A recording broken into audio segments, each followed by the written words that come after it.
Hey everybody, what's up and welcome back to today's video guys. And today guys, I'm going to go ahead and be showing you how to go ahead and delete pages from a PDF file in Adobe Acrobat. This is a very simple thing to do, so make sure to watch this quick and easy video till the very end, follow my steps correctly, so you can make sure that this works the same for you and you can do this yourself.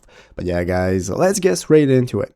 So the first thing we want to do is to go ahead and open up the official Adobe Acrobat program if you have not already. So if you do not already have it downloaded and installed, what you want to do is go ahead and open up the official Adobe website right here, adobe.com if you have not already, and go to the Adobe Acrobat section from where we can get started with downloading the files. Once you've downloaded, you can go ahead and install it, and once you've installed it, this is going to be the main page you're greeted by. From this home page, you're going to take a look at this recommended tools for you section. This is a great section for beginners that's going to show you all the tools that are at your disposal, and here we can go and take a look at what we can do with PDFs using the program. And here we have the edit a PDF option. This is going to enable us to modify or add text, images, pages, and more. And this is what's going to enable us to delete our pages. Here, if you need any more help, you can go to the official adobe.com's website and find this article for deleting pages. Basically, you're going to need a premium subscription. As you can see, once you click on it, it's going to show you that you need to upgrade your subscription to a premium one, as you cannot go ahead and delete your pages without a premium subscription and only with a free version. So you can take a look at all the plans, and once you've upgraded, we can get started. So if you need any more help, you can go to this page right here on how to get started, following these instructions right here, launching the demo, and taking a look at the step-by-steps on how to get started with deleting your pages.